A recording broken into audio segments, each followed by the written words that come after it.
మనము ఆయన ప్రేమించట్లేదు. ఎందుకు సల్లారిపోయాము, ఎందుకు బలహీనమయ్యాము, ఎందుకు పర్లేదులే అనుకున్నాము, ఎందుకు ఈ సుప్తావస్థకు వచ్చినాము, ఎందుకు ఈ నిద్రావస్థకు వచ్చినాము. నేను చెప్పే మాటలు కదా, బైబిల్లో రాశారు. 6000 సంవత్సరాల మానవ చరిత్రలో మహాజ్ఞాని రాశాడు. చూడండి, మీ బైబిల్లో ఉందో లేదో, 20వ అధ్యాయం 13వ వచనం సామెతలు. ఏమి ప్రభు కొరకు చేయకుండా ఉదయం లేచింది మొదలుకొని సాయంకాలం దాకా ఊరికే ఫుల్గా తిని దండికి నిద్రపోయి, వాకింగ్ పోయి, జాగింగ్ పోయి, కూలికి పోయి, తర్వాత వ్యాపారానికి పోయి, తర్వాత ఉద్యోగాలకు పోయి, ఇవన్నీ చేసి బతికేది ఒక బతుకంటారా? లోకం కూడా అదే చేస్తుంది కదా.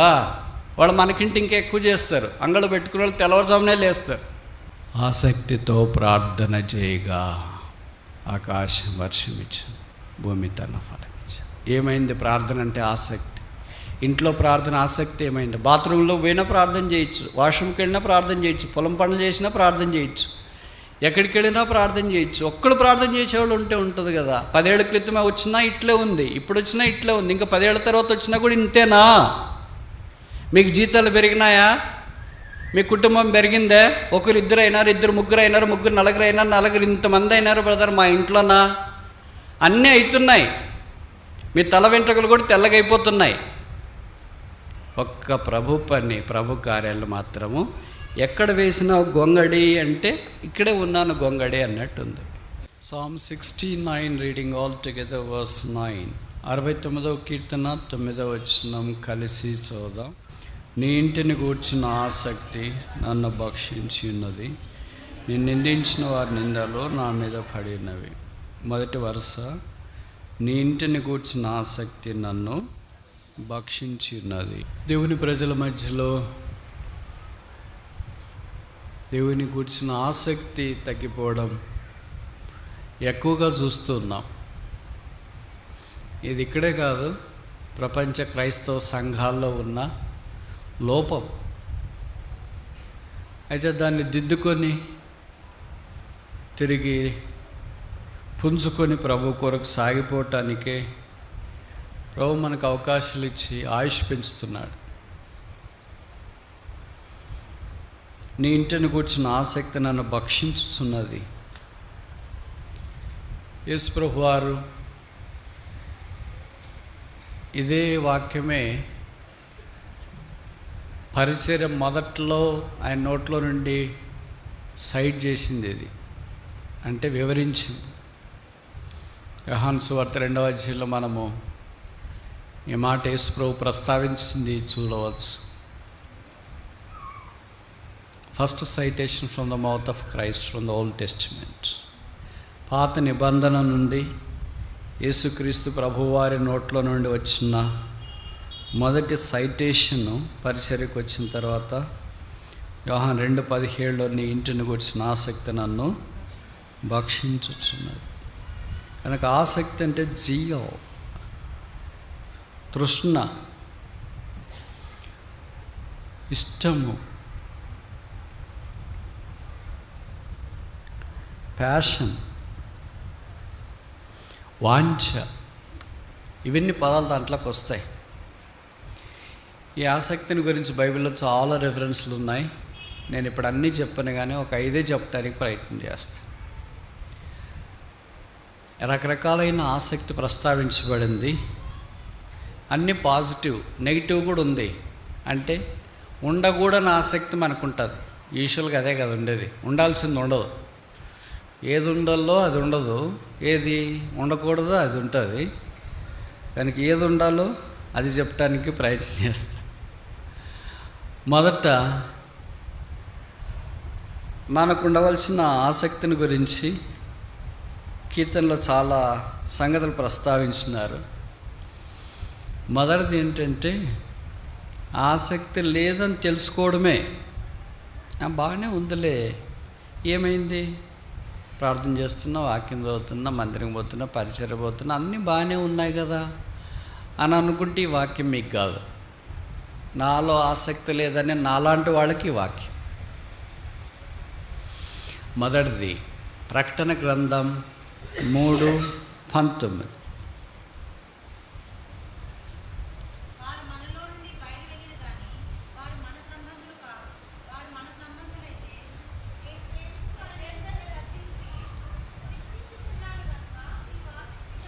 చాలు. ఆసక్తి కలిగి, కనుక మొదటి ఆసక్తి ఏంటంటే మారు మనస్సు పొందగలిసిన ఆసక్తి. మేము మారు మనసు పొందాం బ్రదర్, బాప్తిసం కూడా తీసుకున్నాము, మందిరానికి వస్తున్నాం, సేవలో ఉన్నాం, పరిచర్లో ఉన్నాం, అన్ని పరిచర్లు పాలు పొందుతున్నాం అని అంటే మన టైపే వాళ్ళు కూడా. లౌదిక సంఘం ఇక్కడ 7వ సంఘం, ఆఖరి సంఘం, వాళ్ళు బాగానే ఉన్నామని అనుకుంటున్నారు.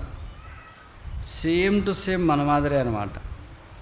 కానీ వారిని గురించి దౌర్భాగ్యులు, దిక్కుమాలిన వారు, దరిద్రులు, గుడ్డివారు, దిగంబర్లని బైబిల్ సెలవిస్తుంది. మీరు అట్లే పాడైపోండి అని చెప్పట్లేదు. ఆ సంఘానికి ప్రభువుకు అవకాశం ఇస్తున్నాడు. ఆసక్తి కలిగి మారు మనసు పొందండి. రక్షణ పొందడం మారు మనసు పొందడం ఏంటి మరి రాశారు కదా ఇక్కడ. అంటే మనకు కూడా ఏం కావాలా? మారు మనసు కావాలా? బాగున్నామని అనుకుంటున్నాము మన దృష్టిలో.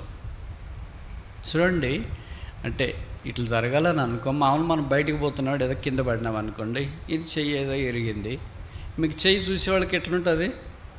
బాగుంది, పడినాను, లేచినాను, ఏమన్నా అయిందని. ఏం లేదు, అంత బాగుంది చూడు. బైబిల్ కూడా పట్టుకుంటున్నా, ఫోన్ కూడా పట్టుకుంటా, ఫోన్ ఎట్లన్నా పట్టుకుంటా, నిద్రలో కూడా పట్టుకుంటా, సచ్చినా కూడా పట్టుకుంటా. బాగుంది చూడండి నా చేయంటే అది బాగుందా ఇరిగిందా అనేది ఎట్లా తెలుస్తుంది? ఎక్స్రే తీయాలా.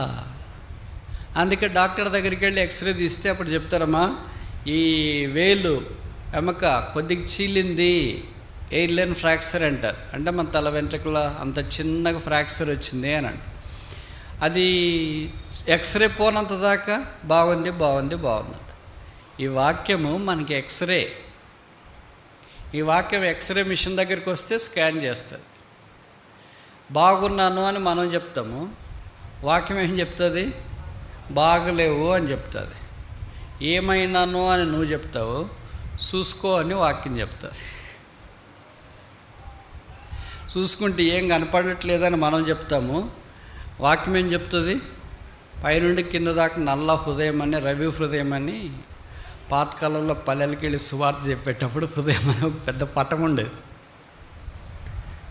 ఆ పటం చూపించి వాక్యం చెప్తూ ఉంటే మొదట నల్ల హృదయం అంతా, అలా పైనుండి కింద దాకా నల్లగే ఉంది. కనుక ఈ మారు మనసు 2 రకాలైన వ్యక్తులు. మొదటి వ్యక్తి, ఇంకా యేసు ప్రభువుని అంగీకరించిన వాళ్ళు ఉంటే ప్రభువైన యేసునందు విశ్వాసం ఉంచండి. యేసు పాపుల రక్షకుడు, పాపుల మిత్రుడు, పాపుల కొరకు ఈ భూమి మీదకి దిగి వచ్చినాడు, పాపముగా చేయబట్టడానికి ఇష్టపడ్డాడు, పరిశుద్ధుడు, సిలువ మీదకి వెళ్ళాడు. ఆయన మనందరి పాపముల కొరకై సిలువలో క్రైమ్ చెల్లించడానికి ఇష్టపడ్డాడు. యేసు ప్రభు తల మీద ముళ్ళ కిరీటం, యేసు ప్రభు ముఖం మీద ఉమ్మి, యేసు ప్రభు దేహమంతా కోడా దెబ్బలు, యేసు ప్రభు చేతుల్లో మేకులు, యేసు ప్రభు ప్రక్కలో బల్లెపోటు, యేసు ప్రభు సిలువలో రక్తము కార్చి చనిపోయి సమాధి చేయబడి తిరిగి లేపబడ్డాడు. బైబిల్ సెలవిస్తుంది, యేసు రక్తం ప్రతి పాపము నుండి మనలను కడిగి పవిత్రులుగా చేయును. కనుక ప్రభువైన యేసునందు విశ్వాసం ఉంచుము, అప్పుడు నీవును నీ ఇంటి వారును రక్షణ పొందదురు.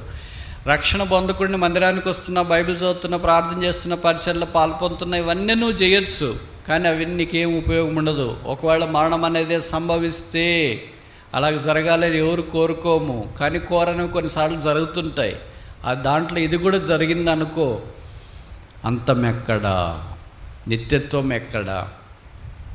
అగ్ని ఆరదు, పురుగు చావదు, నిత్య నరకమని బైబిల్ సెలవిస్తుంది. ఎంత దేవుని యేసుప్రభుని గురించి తెలిసి మధ్యనికి వచ్చి బైబిల్ ఉండి క్రైస్తవ కుటుంబంలో ఉండి అన్ని రకాల్లో పాలు పొందే రక్షణ లేకుండా ఈ లోకాన్ని విడిచిపెడితే అంతకంటే దౌర్భాగ్యులు ఇంకెవరు ఉంటారు? దయచేసి ప్రభువైన యేసునందు విశ్వాసం ఉంచుము, అప్పుడు నీవును నీ ఇంటి వారును రక్షణ పొందదు. ఇప్పుడు రక్షణ పొంది ప్రభుతో జీవిస్తున్న మనము లవోదికయ సంఘానికి ఇచ్చిన హెచ్చరిక మనకు కూడా ఇస్తున్నారు. ఆసక్తి కలిగి మారు మనస్సు పొందము. మారు మనస్సు అవసరము. ఇక మీ 7 సంఘాలకు పత్రికలు రాసినారు కదా, ఎన్ని సంఘాలకు మాత్రమే కామెంట్లు అంటే పొరపాట్లు లేవు? 2 సంఘాలకే, మిగతా 5 పొరపాట్లతో ఉన్నాయి. మారు మనసుని గురించి రాశాడు. ఈ సంఘానికి, ఆఖరి సంఘానికి కూడా రాశాడు, మారు మనసు పొందుడే అని. ఆమెనన్నవాడు సత్సాక్షి, నీ క్రియలు నాకు తెలుసు, నువ్వు బాగున్నావు అని అనుకుంటున్నావు, కానీ నువ్వు బాగలేవు, దరిద్రుడు, దిక్కుమాలవాడు, దిగంబరి, ఇంకా ఈ పదాలన్నీ చెప్తా పోతే గుండె పొడుచుకున్నట్లయితుంది. మరి ఇవన్నీ సంఘానికి ఎక్స్రే, ఇది ఎక్స్రే రిపోర్ట్ ఇచ్చినాడు. మరి చివరి కంక్లూజన్, రోగం ఏమన్నా బాగైతుంది అంటారా? ఇరిగిపోయిన ఏళ్ళు కట్టుకుంటుందా, కాలు కట్టుకుంటుంది అంటే కట్టుకుంటుంది. ఏం చేయాలి మరి? ట్రీట్మెంట్ ఏంటి? మారు మనస్సు పొందాలి. మనం కూడా బాగుపడటానికి మొదటి స్టెప్ ఏంటంటే ఇప్పుడు మారు మనస్సు. ప్రభా తెప్పిపోయినాను, దిగంబరిని, కానీ వస్త్రాలు ఉన్నాయనుకున్నాను, ధనవంతుడు అనుకున్నాను, కానీ దరిద్రుడని వాక్యంలో సెలవిస్తుంది. ఇలాగ వాక్యానికి వెలపట్టు నేనున్నాను. మీ రక్తం చేత కడిగి పరిశుద్ధపరిచి మారు మనసు నాకు కూడా దయచి. రెండవది చూస్తామా?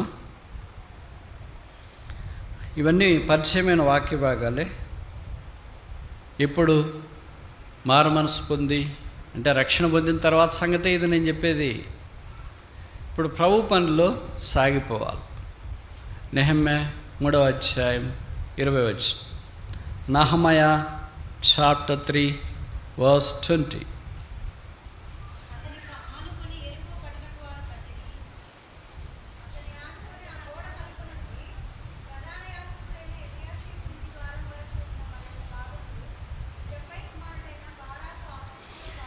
ఎవరు? బారూకు ఆసక్తితో బాగు చేసింది. ఈ 3వ అధ్యాయంలో కొన్ని పదాలు మనకు కనిపిస్తాయి. ఆనుకొని, బాగు చేసి, అమర్చి, ఇలాంటి పదాలు, గుమ్మము అనేవి మనకు కనిపిస్తాయి. ఈ 3వ అధ్యాయం అంతట్లో ఎక్కువగా కనిపించే పదం ఏంటంటే బాగు చేసిను, బాగు చేసిను, బాగు చేసిను, బాగు చేసిను అని కనిపిస్తుంది. ఎన్నిసార్లు ఉందో లెక్క పెట్టారా?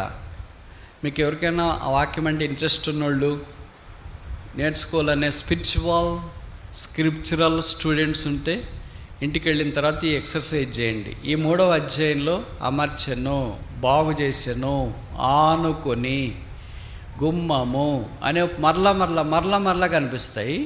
చాలామంది బాగు చేసినారు అక్కడ పని, కానీ బారకుని గురించి ఏం రాశారంటే ఆసక్తితో బాగు చేసిన. మరి మిగతా వాళ్ళు ఎట్లా చేసినారు మనమేం కామెంట్ చేయలేము, డ్యూటీ మాత్రం చేసినారేమో. కానీ ఈయన ఎలాగ చేసినాడు? డివోషన్, భక్తితో చేసిన. దేవుని పని 2 రకాలుగా మనం చేయొచ్చు, డ్యూటీ, డివోషన్. డ్యూటీ అంటే వెళ్ళమన్నారు కదా, సువార్తకి వెళదాం, ప్రార్థన ఏమన్నారు కదా, వేసి చేస్తాం. ఇది డ్యూటీలు. ఇప్పుడు డ్యూటీల కాలం వచ్చింది. పాతకాలంలో డ్యూటీలు లేవు. ఏమంటే ఇప్పుడు రావట్లేదు మరి ప్రజలు, అందుకనే డ్యూటీలు వేస్తాం. డివోషన్ అట్లా కాదు, భక్తి. ఎందుకు ఈ పని చేస్తున్నారు? నా ప్రభు అంటే నాకు ఇష్టం. సువార్త డ్యూటీ కాదు, డివోషన్. ప్రార్థన డ్యూటీ కాదు, డివోషన్. పరిసరే డ్యూటీ కాదు, డివోషన్. అంటే భక్తి. బాధ్యత కాదు, భక్తి. బాధ్యత అంటే మీకు తెలుసు కదా, చాలా ఇంట్లో చేసే పనులు సాధారణంగా మొదట్లోనేమో ప్రేమతో చేస్తుంటారు. భార్యాభర్తలు కొత్తగా పెళ్ళైనప్పుడు ఎందుకు ఇవి చెప్తున్నానంటే ఇది మీకు అతికినట్ల సరిపోతుంది, తెలుస్తుంది అన్నమాట.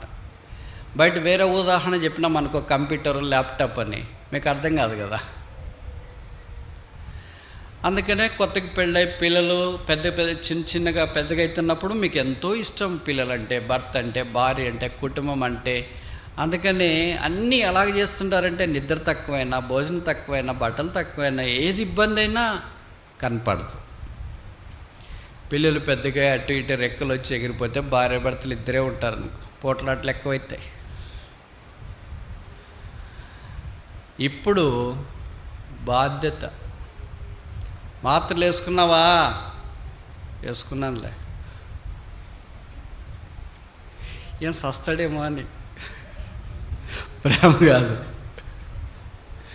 అప్పుడెట్లా మాత్రలు తీసుకొని ఇదిగో మాత్ర వద్దులే, ఇందాకే వేసుకున్నా, పర్లేదు, బాగా అవుతుంది, తొందరగా అవుతుంది. లవ్, ప్రేమ. ఇప్పుడు అట్లా కాదు. అక్కడంటే అన్నం తిన్నావా? లేదు, తిన్ను పోయి. అప్పుడు అట్లా కాదు, ప్లేట్లో అన్నం వేసుకొని వచ్చి ఇవ్వడం, తిన్నాను. ఇది బాగలేదంటే ఇంకేం బాగుండదు, ఏం బాగుండదు, ఎంత తీసుకురావాలి, ఎట్ట తీసుకురావాలా. ఇది మధ్య వయసులో వస్తుంది కదా, సైకాలజీ చెప్తుంది.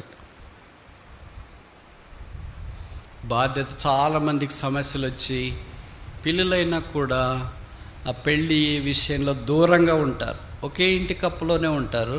వాళ్ళిద్దరు భార్య భర్తలకు మాటలుండవు. కొంతమంది ఏంటో ఇంకా బయటికి వెళ్ళిపోయి డివోర్స్ అంటే విడాకుల మాదిరి ఉంటారు. కొంతమంది తీసుకోరు, ఇంట్లోనే ఉంటారు. వాళ్ళు ప్రార్థన మనం చెప్తుంటారు, మాకు మా భర్తకి సరిగా లేదు బ్రదర్, ప్రార్థన చేయండి. మరి బాగానే ఉన్నాం బ్రదర్, దేవుడి కొరకున్నాం, సమాజం కొరకున్నాం, పిల్లల కొరకున్నాం. ఆ మూడు లేకపోయింటే ఎప్పుడో పెటాకులైట్. వయసు దాటి 55, 60కి వచ్చిన తర్వాత మళ్ళీ అప్పుడు ప్రేమ పొర్లుకొని వస్తుందంట. అది ఎట్లా వస్తుందో తెలియదు. అప్పుడు మాత్రలు తెచ్చి దగ్గరికి ఇస్తారంట, వేసుకో. ఆయనకి చేయి వణుకుతుంది, నేనైనా గ్లాస్ పట్టుకోలేదు, వణుకుతుంది. గ్లాస్ నీళ్ళు తాపుతారు. బయట మంచం పడకేస్తారు. దోమతెర కడుతున్నారు, దోమతెర కట్టాను, పడకేసాను, ఇక్కడ పడకు. ఇంతకుముందు లేదే, మధ్య వయసులో పోట్లాడుకున్నారు. అప్పుడు లేదు, అప్పుడు డ్యూటీ. ఇప్పుడు మళ్ళీ ఏమొచ్చింది? డివోషన్ వచ్చింది, ప్రేమ వచ్చింది. డివోషన్ ఎప్పుడు వస్తుంది అంటే ప్రేమ ఉంటే వస్తుంది. మనం ప్రభు మీద డ్యూటీ ఎందుకు చేస్తామంటే ప్రేమ లేదు, బాధ్యత. ఎప్పుడు ప్రభువుని మనం ప్రేమిస్తాం, ఆయన మనల్ని ఎలాగ ప్రేమించినాడు, మనం ఆయన ఎలాగ ప్రేమిస్తే అప్పుడు భక్తి వస్తుంది. అప్పుడు ఆయన అంటే మనకి ఇష్టం వస్తుంది. ఆయన చెప్పింది చేయటానికి పూనుకుంటా, అంతే కదా. లేకపోతే ఎందుకు చేస్తాం? ఎవరో ఏ చెప్పింది మీరు ఎందుకు చేస్తారు? దారెమ్మడ వాళ్ళు జంతు చెప్పింది చేస్తారా? అలాగే చేయరు కదా. మీరు ఎవరిని ప్రేమిస్తున్నారో వాళ్ళు చెప్పింది మంచిదైతే చేస్తారు. అలాగే ప్రభు మనం ప్రేమిస్తుంటే ఆయన చెప్పింది మనం చేయటానికి ఇష్టపడతాం. బాగు చేశాను, బాగు చేసే ఆసక్తి, పాడు చేసే ఆసక్తి కాదు. కొంతమందికి పాడు చేసే ఆసక్తి ఉంటుంది. విచిత్రం ఏంటంటే వాళ్ళకి ఆసక్తి అవసరం లేదు, ఎందుకంటే పాడు చేసేది కదా. నేను ఎలాగైనా పాడు చేస్తాను, దానికి ఆసక్తి ఎందుకు? బాగు చేయటానికి ఆసక్తి కావాలి. కనుక ఆయన బాగు చేయడం దేవుని లక్షణం, యేసుప్రభు లక్షణం. మార్కు 7:37, ఈయన సమస్తము బాగుగా. ఆయన చేసే పనులు ఏంటంటే బాగు చేస్తాం. మనం చేసే పనులు ఏంటి? చెడుతాం. మామూలు మన ఇంట్లో పిల్లలు ఉన్నారనుకో, చెప్తుంటారు, రే నీ చేతిలోకి వచ్చిందా ఇది మొబైల్, ఇంకా అయిపోయేది, బాగుపడదు. ఏది నీ చేతిలోకి వచ్చినా బాగుపడదు. రేడియో పట్టుకున్నా, మొబైల్ పట్టుకున్నా, వాచ్ పట్టుకున్నా, పుస్తకం పట్టుకున్నా ఇది బాగు కదా అని అనుకుంటా.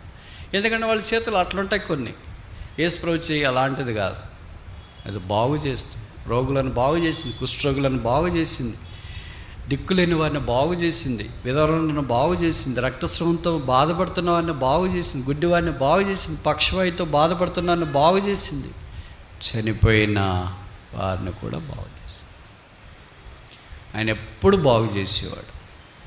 మనకు కూడా బాగు చేయటానికి ఆసక్తి ఉండాలని కోరబడుతుంది. ఇది బాగు చేయకపోయినా మనలో మాట, కీడు చేయొద్దండి. మేలు చేయకపోయినా కీడు చేయొద్దండి. పొగడకపోయినా పొడవద్దండి. ఇంకోసారి చెప్పనా? ఇట్లా ఈ బ్రదర్ ఇట్లా అని పొగడకపోయినా పొడవద్దండి. మనకేంటి పొగడేకి రాదు, ఏమొస్తుంది? గోరి చూసి. ఒలింపిక్స్లోకి పోవాల షూటింగ్కి, అట్లాంటి వాళ్ళు ఇక్కడ ఉన్నారు, మరి ఎందుకున్నారో తెలియట్లేదు. అక్కడ పోయి గోల్డ్ మెడల్ అని వస్తుంటే ఊరంతా ఊరేగిస్తుంటారు కదా, ఫేస్బుక్లో అక్కడెక్కడ పెడుతున్నారు. వాళ్ళకి తెలియట్లేదు అనుకుంటా, మనం గురి చూసి ఏంటి పడిచేవాళ్ళని తెలియట్లేదు అనుకుంటా. మూడోది చూస్తామా?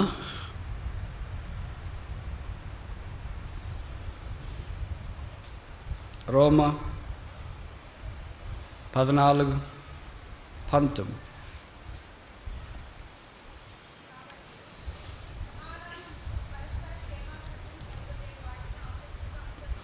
ఆసక్తితో దేన్ని అనుసరించాలా? దేనికి కావాలి ఆసక్తి? దేనికి ఆసక్తి కావాలా? క్షేమాభివృద్ధి కలిగించడానికి ఆసక్తి కావాలి.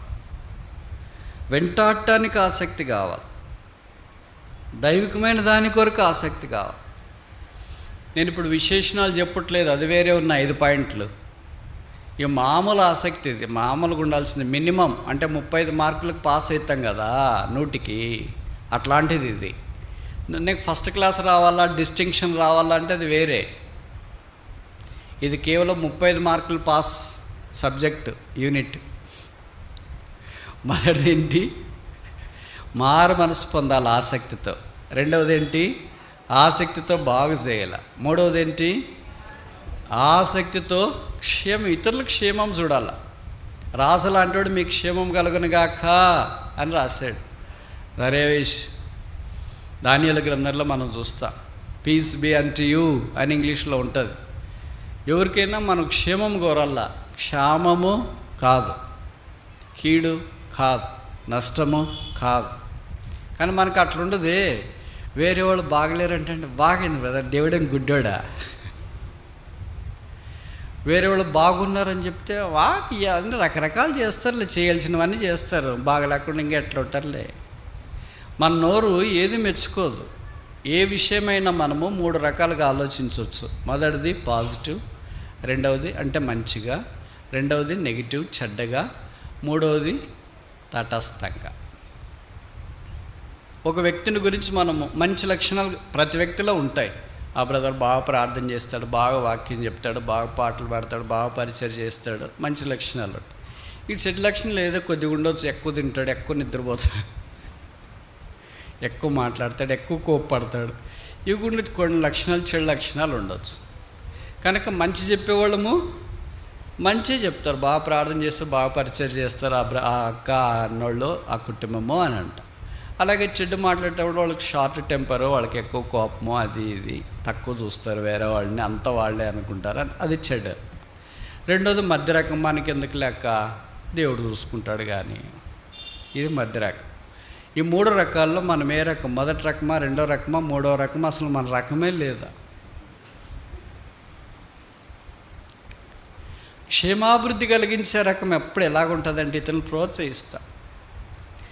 నేను ఎప్పుడో ఒక బ్రదరు వాక్యం చెప్తుంటే, ఆయన పెద్ద ఆయన, ఇప్పుడు ముసలాడు, సరే అన్న మీరు వాక్యం చాలా బాగా చెప్పారన్నా అన్న. బాగా చెప్పినాడు,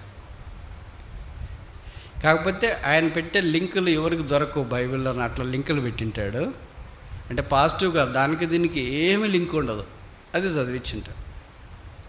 ప్రోత్సహిస్తాం, పెద్ద ఆయన కదా ప్రోత్సహిస్తామని బాగా చెప్పినారన్న అన్న. ఎప్పుడు వాళ్ళు రెస్పాన్సిబుల్ బ్రదర్స్ సేవకుడికి గొడవలు జరిగినాయి. గొడవలు జరిగితే ఇప్పుడు నుండి ఎవరు వాక్యం చెప్పొద్దండి, బయట వాళ్ళనే పిలిపిస్తామని వాళ్ళు తీర్మానం చేసింది. అప్పుడు ఆయన ఊరికి ఉండొచ్చు కదా, మీరేంటి వాక్యం చెప్పొద్దని చెప్పి జయరాజ్ అనే చెప్పినా నేను వాక్యం బాగా చెప్తున్నాను. ఆయనకింటే మీకు తెలుసా? మనం ప్రోత్సహించడానికి చెప్తాం. ఏమన్నా బాగా వాక్యం చెప్తాం, బాగా పాటలు పాడినారు, బాగా మ్యూజిక్ వేసినారు, బాగా లైవ్ పెట్టారు, మంచి భోజనం చేసిన, ప్రోత్సహించడానికి చెప్తాం. నిజంగానే ఉండొచ్చు బాగా, కానీ ఇది ఐఎస్ఐ సర్టిఫికెట్ కాదు కదా, ప్రభు కదా ఇవ్వాల్సింది. ప్రభువు మెచ్చుకున్నవాడు మెచ్చుకో, అలాగని మనం ఏం మెచ్చుకోకూడదని కాదు. బాగుండేది మెచ్చుకుంటాం, బాగలేదని మెచ్చుకోలేము. కనుక విషయం ఏంటంటే క్షేమాభివృద్ధి కలిగే దాని కొరకై మనం ప్రయాసపడాలని కోరబడతాం. 4వది చూస్తామా? యాకోబు 5:17, జేమ్స్ చాప్టర్ 5:17. ఏలియా మన వంటి స్వభావం గల మనుషుడే, అతడు ఆసక్తితో ఏం చేయాలా? ప్రార్థన చేయాలి. ఇప్పుడు 4 చూసినాం. మొదటిది ఆసక్తితో ఏం చేయాలా? మారు మనసు పొందాలి. రెండవది ఆసక్తితో ఏం చేయాలా? బాగు చేయాలి. మూడవది ఆసక్తితో ఏం చేయాలా? క్షేమాభివృద్ధి కలిగించాలి. 4వది ఆసక్తితో ఏం చేయాలా? ప్రార్థన చేయాలి. అంటే ఇప్పుడు మనం చేసేది ప్రార్థన కాదా? అవునా కాదా? ఆయన చేసింది ఆసక్తి. సామాన్యమైన భాష ఇక్కడ రాసినారు.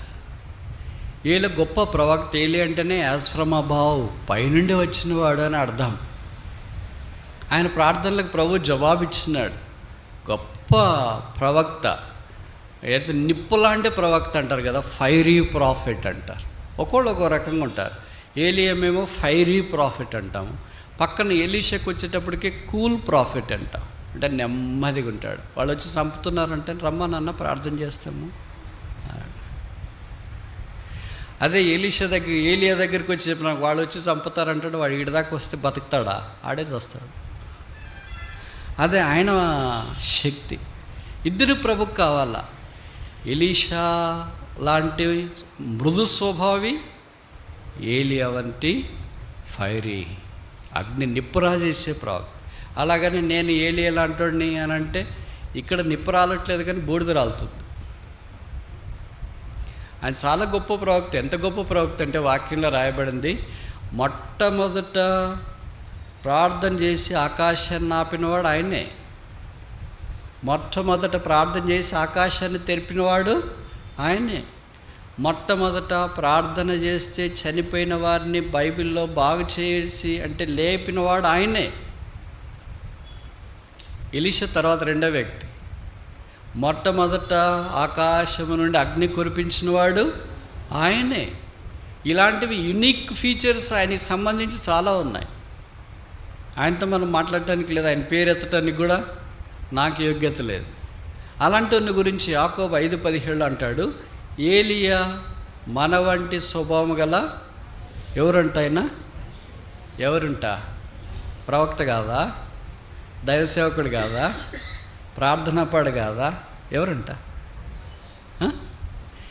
కనుక ప్రాథమికంగా మనమందరము మనుషులము. ఆ పదం అక్కడ ఎందుకు రాశారంటే దేవుడు మనుషుల ప్రార్థన ఆలకిస్తాడు. ఏలియా మన వంటి స్వభావం గల ప్రవక్త అని రాసింటే మనమేమనుకుంటామంటే ఆయన ప్రవక్తలే, ఆయన మాత్రం మనం ఎక్కడ ప్రార్థన చేస్తాం కానీ అనుకుంటాం. ఏలియా మన వంటి స్వభావం గల సేవకుడే అని అంటే అమ్మో ఆయన దైవ సేవకుడు, ఆయనలాగా మనం ఎలాగ ప్రార్థన చేస్తామని. ఇక్కడ మనం ఎస్కేప్ కాకుండా రాసినాడు వాక్యం, మన వంటి స్వభావం గల మనిషి. అంటే ఇప్పుడు నేను మనిషి అని అంటే, మనం మనుషులము అని అంటే, ఏలియా మనం ఒకే దగ్గరే నిలబడతాం మనుషులందరి దగ్గర. ఆయన లేడు కానీ ఆ మనుషుడే దేవుని నమ్మాడు, ఆయన ఉన్నాడు. దేవుడు మనుషుల ద్వారా అద్భుతాలు చేసినాడు. నాకు కూడా చాలాసార్లు అనిపిస్తుంది, ప్రభు భక్తులు అన్నీ చరిత్ర రాసినారు, నాకు దీంట్లో ఒక్క విషయమంతా కూడా లేదే, నాలాంటోడు ఇంకా అవసరమా భూమి మీద? మీకు ఎప్పుడన్నా అనిపిస్తుందా అట్లా? చెప్పరేంటి? అలాంటి ఆయనకి నిరుత్సాహం వచ్చింది. నిరుత్సాహం వచ్చి చావాలనుకున్నాడు, వస్తే బాగుండు కదా అని. అవిశ్వాసం అంటే ఏదో ఒకటి చేసుకుని ఉంటాడు. విశ్వాసి గొప్ప ప్రవక్త కనుక భక్తి అడ్డం వచ్చింది. చాలాసార్లు భక్తి మనకు మంచి దాంట్లో అడ్డం రాదు కానీ ఇట్లా చెడ్డ పనులు చేయకుండా అడ్డం వస్తుంది. మంచిది అట్లయినా వస్తుంది. అటు చావాలి ఇటు చావాలి, అక్కడ పోవాలి ఇక్కడ పోవాలి, ఇల్లు వదిలేసిపోవాలి అనేటప్పుడు మన భక్తి అడ్డం వస్తుంది. ఇంత సేవ చేసి ఇల్లు వదిలేసి ఎట్లా పోతావు? ఇంత సేవ చేసి భార్యకు విడాకులు ఎట్లా ఇస్తారు? ఇంత సేవ చేసి భర్తకు ఎట్లా విడాకులు ఇస్తారు? ఇంత సేవ చేసి పిల్లలు కాదని ఎలాగపోతావు? ఇంత సేవ చేసి ఎలాగ ఆత్మహత్య చేసుకోవాలనిపిస్తుంది అనేటప్పటికి మనం కూల్ అయిపోయి సెట్ అయిపోయి ఏం చేస్తాం? దేవుడు తీసుకోవట్లేదు. ఈయన ప్రార్థన చేసినాడు, ఆయనకు వచ్చింది అది. రాజుల మొదటి గ్రంథం 19వ అధ్యాయం 4వ వచనం అనుకుంటా. 1 Kings chapter 19 verse 4.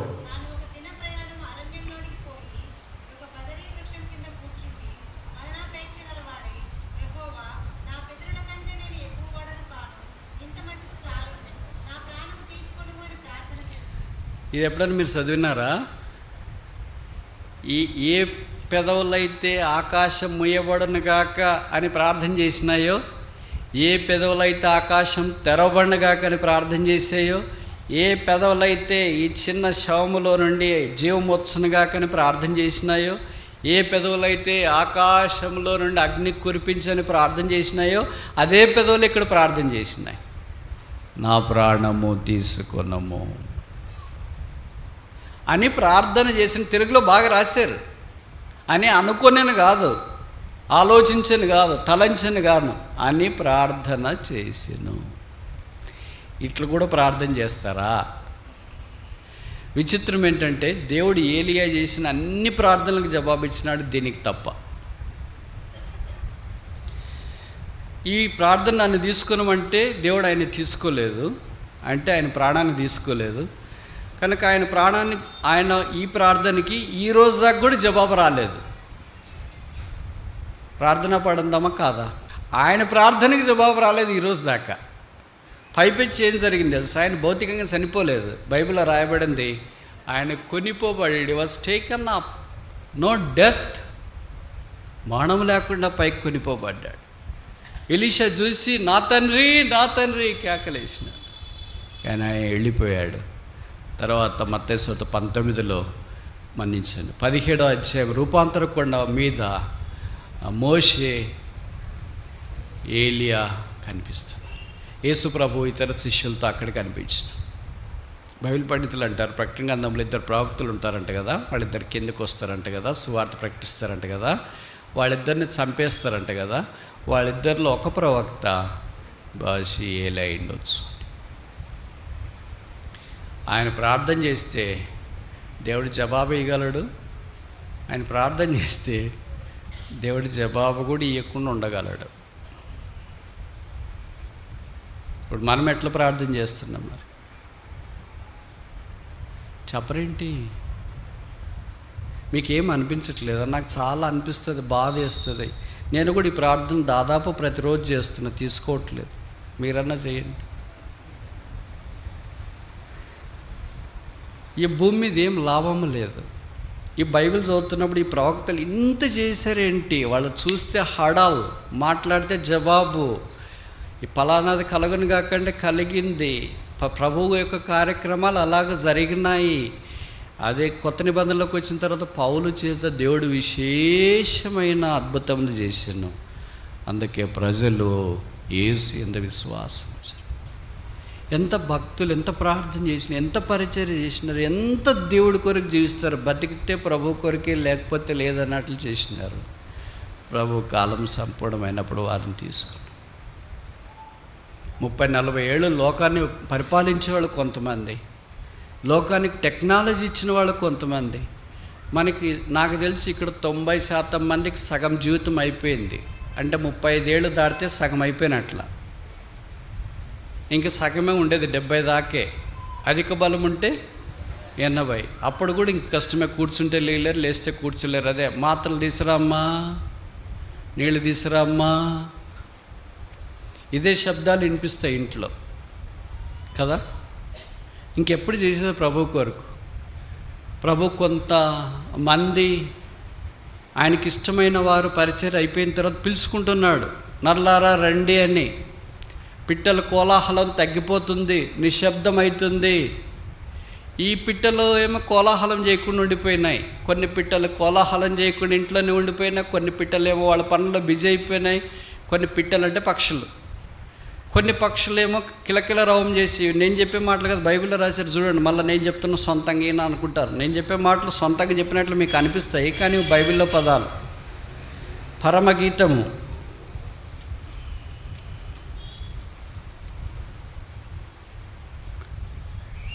2వ అధ్యాయం 12వ వచనం. చాలు, పిట్టలు కోలాహలము. ఎవరు పిట్టలు అంటే? బోధకులు, ఉపదేశకులు, వాక్యం చెప్పేవాళ్ళు, పరిచారకులు. ఎవరు ప్రభు యొక్క పరిచర్యలో కోలాహలం చేస్తున్నారు అంటే ప్రభుని గురించి ప్రకటిస్తున్నారో వాళ్ళు. ఈ పిట్టలు కోలాహలం చేసే పని అయిపోయిన తర్వాత ప్రభు పిలుస్తున్నాడు. ఆ కోలాహలం చేసే ప్రాంతం ఏమైపోతుంది? మోగబోతుంది.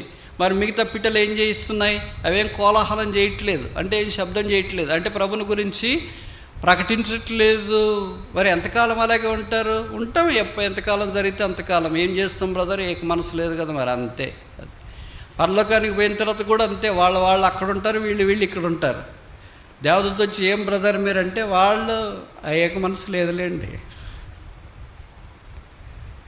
ఇంకా హౌ లాంగ్, ఎంతకాలం ఇంకా అలాగే ఉంటారు? ఎన్ని రోజులు ఉంటారు చెప్పండి? పరిస్థితులన్నీ మారిపోతున్నాయి, మీకు చూస్తున్నారు కదా. 5 ఏళ్ల క్రితం ఉండేది వేరే, ఇప్పుడు ఉండేది వేరే. అప్పుడు స్వేచ్ఛ వేరే, ఇప్పుడు స్వేచ్ఛ వేరే. అప్పుడు ఆత్మీయత వేరే, ఇప్పుడు ఆత్మీయత వేరే. అప్పుడు తీవ్రత వేరే, ఇప్పుడు తీవ్రత వేరే. అప్పుడు ఆసక్తి వేరే, ఇప్పుడు ఆసక్తి వేరే. అప్పుడు దైవ కార్యాలు వేరే, ఇప్పుడు దైవ కార్యాలు వేరే. మన సంగతి ఏంటి? ఏమి ప్రభు కొరకు చేయకుండా ఉదయం లేచింది మొదలుకొని సాయంకాలం దాకా ఊరికే ఫుల్గా తిని దండికి నిద్రపోయి వాకింగ్ పోయి జాగింగ్ పోయి కూలికి పోయి తర్వాత వ్యాపారానికి పోయి తర్వాత ఉద్యోగాలకు పోయి ఇవన్నీ చేసి బతికేది ఒక బతుకంటారా? లోకం కూడా అదే చేస్తుంది కదా. వాళ్ళు మనకింటి ఇంకా ఎక్కువ చేస్తారు. అంగళ్ళు పెట్టుకునే వాళ్ళు తెల్లవారుజామునే లేస్తారు. ప్రతిరోజు కరోనాలో కూడా వాళ్ళ ముందు తలుపు మూసేసి వెనక తలుపు తెరిచినారు. వాట్సాప్లో లిస్ట్ పంపిస్తే డోర్ డెలివరీ వచ్చినాయి. అప్పుడు అందరూ పని చేసినారు, ఒక్కడు పని చేయలేదు. ఎవరు? క్రైస్తవుడు. తెలుసునా మీకు? ఆసక్తితో ప్రార్థన చేయగా ఆకాశం వర్షమిచ్చు, భూమి తన ఫలమిచ్చు. ఏమైంది ప్రార్థన అంటే? ఆసక్తి. ఇంట్లో ప్రార్థన ఆసక్తి ఏమైంది? బాత్రూంలో పోయినా ప్రార్థన చేయొచ్చు, వాష్రూమ్కి వెళ్ళినా ప్రార్థన చేయొచ్చు, పొలం పనులు చేసినా ప్రార్థన చేయొచ్చు, ఎక్కడికి వెళ్ళినా ప్రార్థన చేయొచ్చు. ఒక్కడు ప్రార్థన చేసేవాళ్ళు ఉంటుంది కదా. 10 ఏళ్ల క్రితమే వచ్చినా ఇట్లే ఉంది, ఇప్పుడు వచ్చినా ఇట్లే ఉంది, ఇంకా 10 ఏళ్ల తర్వాత వచ్చినా కూడా ఇంతేనా? మీకు జీతాలు పెరిగినాయా? మీ కుటుంబం పెరిగిందే? ఒకరు ఇద్దరు అయినారు, ఇద్దరు ముగ్గురు అయినారు, ముగ్గురు నలుగురు అయినారు, నలుగురు ఇంతమంది అయినారు బ్రదర్ మా ఇంట్లోనా? అన్నీ అవుతున్నాయి. మీ తల వెంట్రుకలు కూడా తెల్లగైపోతున్నాయి. ఒక్క ప్రభు పని, ప్రభు కార్యాలు మాత్రము ఎక్కడ వేసినా గొంగడి అంటే ఇక్కడే ఉన్నాను గొంగడి అన్నట్టుంది. ఎంతకాలం ఉంటారు ఇలాగే? మనకు సంబంధించినవన్నీ వృద్ధి చెందుతూనే ఉంటాయి. మీకు డిఏ పెరిగిందే, ఉద్యోగస్తులు ఉంటే చెప్తుండా, హెచ్ఆర్ఏ పెరిగిందే, జీతం పెరిగిందే, అన్నీ పెరిగినాయి. ఈ ఊరికి ఏమి లేకుండా చెప్పులు వేసుకుని స్లిప్పర్ చేసుకుని వచ్చినావు. ఈ ఊరిలో ఒకరు ఇద్దరయ్యారు, ఇద్దరు ముగ్గురయ్యారు, ముగ్గురు నలుగురయ్యారు. ఇల్లు కొనుక్కున్నావు, కారు కొనుక్కున్నావు, పొలాలు కొనుక్కున్నావు, ప్లాట్లు కొనుక్కున్నావు, అన్నీ కొనుక్కున్నావు. ప్రభు కొరకేంటి? మనం పరలోక రాజ్యానికి వెళ్ళిన తర్వాత ప్రభు మనల్ని ఈ ప్రశ్నలు అడగడు. ఏమని? ఎన్ని జతలు బట్టలు తీసుకున్నావు, ఎన్ని కార్లు కొన్నావు, ఎన్ని ఇళ్ళు కొన్నావు, ఎంత బంగారం కొన్నావు? ఇవన్నీ ఈ లోకానికి సంబంధించింది. అదంతా కొనొద్దని చెప్పట్లేదు. మీకు ఎంత శాతం అయితే అంత, మీకు ఎంత మనసు ఉంటే అంత కొనుక్కోండి. అదే సమయంలో ఆసక్తితో ప్రార్థన చేయాలి. ఇదే తగ్గిపోతే మనకి లోకానికి ఏం తేడా? అందుకే లవోదికీయ సంఘానికి పేరుకి బతికామని పేరు ఉందంతే, కానీ యువర్ డెడ్, మృతుడవే. 5వ దాకా చూసి ముగిస్తామా? యోహాను 2:17, జాన్ చాప్టర్ 2 verse 17.